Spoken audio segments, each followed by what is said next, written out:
Silver's got, a nice bid under it, actually. I mean, it really feels firm, and I look forward to your market analysis on it. If you look at both those precious metals, they should be coming off in the summer months, basically because the establishment will want some cheap stock or to mark to market on their shorts or whatever it might be. It could happen yet, but there's no sign of it. It's just remarkably firm. And I just get the feeling that anything coming into the market is just taken. So I think what we're seeing in silver, it's, I believe, jumped sufficiently out of their tentacles, of their control, for the price to be determined in the physical markets where you have to own something before you can even sell it. So now I think the same thing is about to happen in gold. Look at the valuation basis between bonds and equities in America, any way you want, but particularly America, because that's quite easy to chart. The S&P is more highly valued relative to the long bond than it has ever been in history. It is more than twice as overvalued as it was in April 2000. The dot-com boom, more than twice as overvalued. If we see the long bond yield beginning to rise from here, you're going to get an equity market collapse developing, just like Wall Street in 1929. It's going to be another October 29.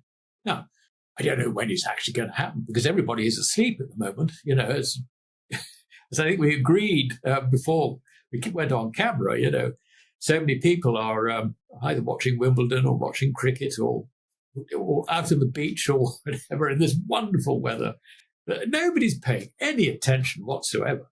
And I recognize this on my Substack, along with fellow writers at Substack. They say, well, this time of year is always quiet. You can sort of market and do this, do that, and all the rest of it, but forget it. Nobody's interested. And that's where we are. So this is why you sell in May and go away. It's not necessarily because the market's going to collapse. You sell in May and go away because nothing's going to happen until you come back in August, late August, early September. And I think we've got the same syndrome now. But this situation is so stretched that I don't think that it can go much beyond the later stages of this summer. It is so stretched. And interestingly, Andy, from the point of view looking at what's going on in precious metals, gold is just moving sideways. Silver has got a nice bid under it, actually. I mean, it really feels firm, and I look forward to your market analysis on this. But if you look at both those precious metals, they should be coming off in the summer months, basically because the establishment will want some cheap stock or to mark to market on their shorts or whatever it might be. It could happen yet, but there's no sign of it. It's just remarkably firm. And I just get the feeling that anything coming into the market is just taken. So over to you on the market. Again, silver provides a window. It's obviously, gold is much more complex to follow. The footprints are much easier to read. But the thing is, I think that, and we were talking about 35 resistance. Now that's become support.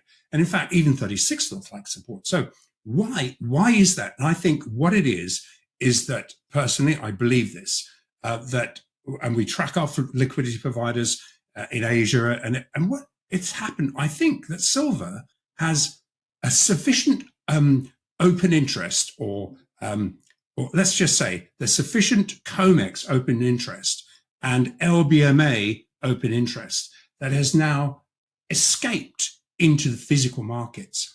I think it's jumped the ring fence. I think they're having very, very much trouble in keeping silver down.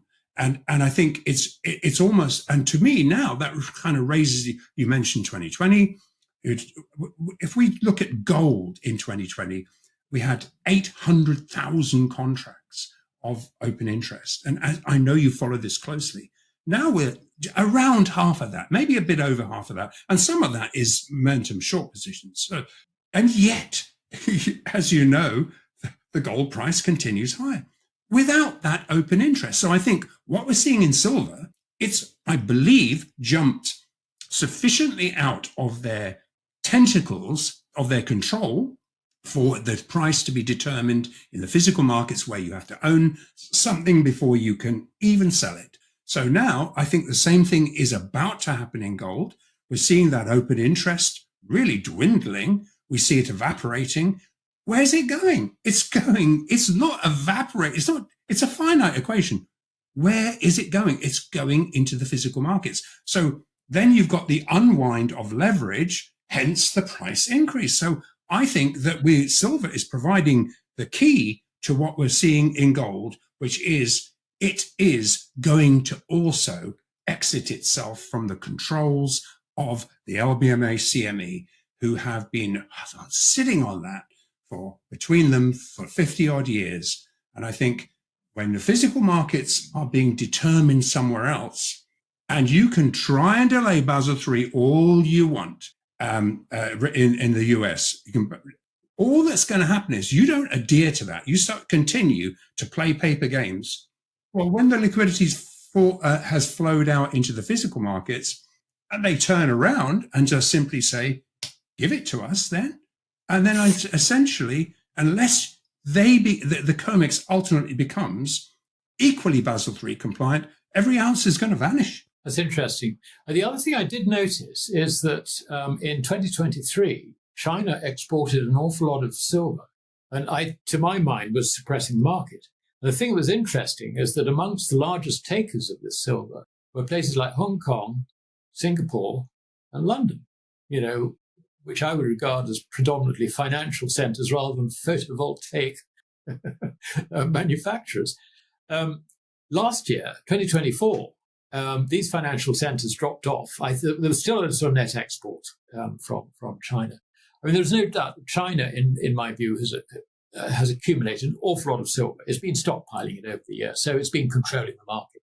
But I suspect that's changing. And the thing that's interesting is that perhaps with a very quiet change of policy, I mean, we've seen it with rare earths, very good example.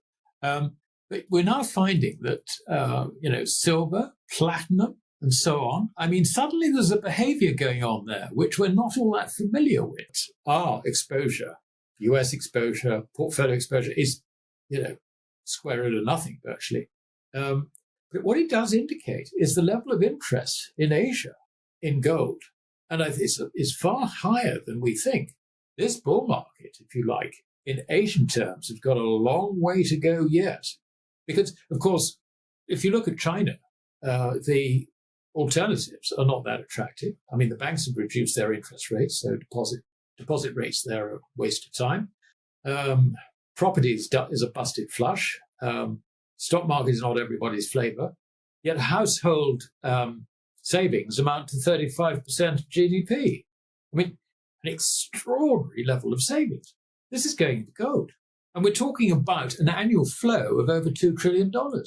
So, this is an interesting juncture. And remember also that Chinese housewife, Mrs. Wong or whoever she is, can't rush out and buy dollars or Swiss francs or whatever verboten. So the only thing she can do is tell her bank, open a gold accumulation plan for me and feed, X thousand yuan into it every month. And that's what's going on, I think. And also India too.